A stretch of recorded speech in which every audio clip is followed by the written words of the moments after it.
Imagine this. What if we could build the absolute best high-tech magnets, not from rare, difficult-to-mine metals, but from microscopic bacteria and everyday pollen?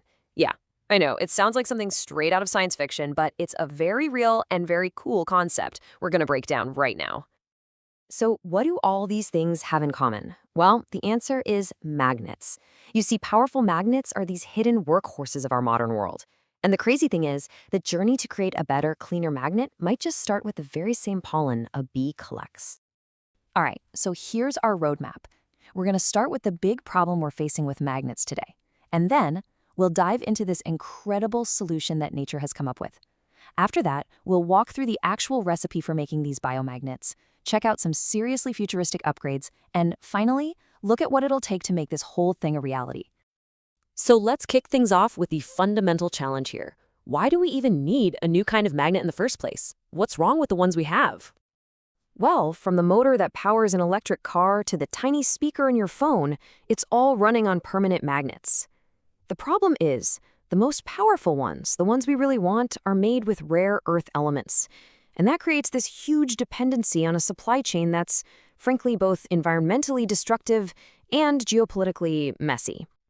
And this chart lays out the dilemma perfectly. On one side, you've got your high-performance rare earth magnets that come with a ton of baggage. And on the other, you have weaker ferrite magnets, which are made from abundant stuff like iron. So we're basically forced to choose between raw power and sustainability. We can't have both. Or can we?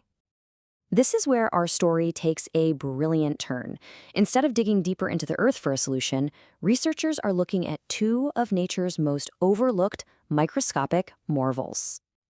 So, meet our first hero, magnetotactic bacteria. These tiny organisms are, and this is amazing, natural-born magnet makers. Inside their bodies, they forge these perfect, uniform nanocrystals of magnetite and then line them up in a flawless chain. They have already done the hardest part of the nanoscale engineering for us. It's incredible. And our second hero? It's the outer shell of a pollen grain. This stuff, called sporopollenin, is one of the toughest organic materials known to exist. You can think of it as a microscopic, heat-resistant suit of armor that also happens to be porous, making it the perfect tiny container for our bacterial nanomagnets. Okay, so we've got our ingredients, these amazing magnetic chains from bacteria, and these super tough protective shells from pollen. So how in the world do you put them together to create a powerful solid magnet? It's basically a three-step process. First, you grow the bacteria to get them to produce all those magnetic nanochains. Step 2, you pack those chains inside the hollowed-out pollen shells. And then, the grand finale. You use this specialized press that applies heat, pressure, and a magnetic field all at once to kind of fuse everything together into a dense, solid biomagnet. Now, this is the really clever part. Traditional magnet making often uses really harsh, aggressive processes to get all the magnetic grains to line up, and that can create defects. But here, the bacteria have already done that hard work for us, creating these perfectly aligned chains. It means the whole manufacturing process can be much gentler and way more efficient. But wait, it doesn't stop there. As if that wasn't cool enough, this basic recipe is just the foundation. The concept also includes some absolutely incredible upgrades that could push its performance into a whole new league.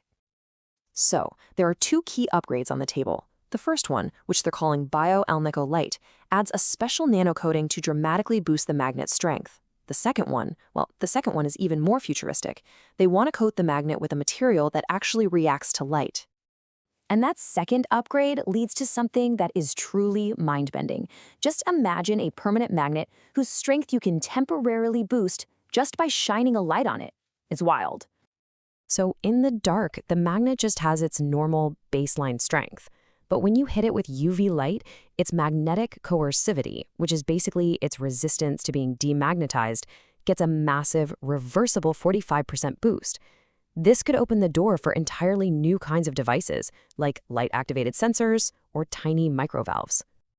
And you can see the performance goals right here. The basic bioferrite is designed to match the ferrite magnets we already use, but the upgraded bio-alnicolate version, it could boost its energy product by over 60%, which would put it in a class all by itself for magnets that are completely free of rare earth metals. Okay, this is an absolutely incredible vision, but it is still a concept. So how do we get from the lab bench to an actual real-world product? Let's take a look at the plan. The researchers have laid out a really ambitious but very clear roadmap. It starts small with a little prototype disc. Then it moves to testing it in a real motor, then scaling up to a pilot production line. And finally, the goal is to create that advanced, super-powered version by 2030. Of course, the road ahead is filled with challenges. I mean, can they really grow enough bacteria affordably?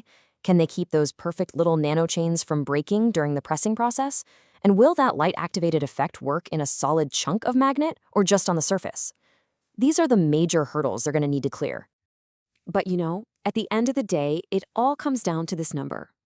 To really succeed, the final product has to cost less than 18 euros per kilogram. Hitting that target is what will turn this brilliant scientific idea into a commercial reality. So why does all of this matter so much? Well, it's a shot at creating a powerful magnet without any rare earth elements, using abundant materials and biological building blocks. It's a more sustainable, circular approach that can not only replace the magnets we have today, but also unlock entirely new technologies we haven't even dreamed of yet. This project is so much more than just a new way to make a magnet. It's powerful proof that some of the most elegant solutions to our biggest technological challenges might not be in a mine or a complex factory, but hidden inside the microscopic life that's been perfecting its own amazing engineering for billions of years. It really makes you wonder.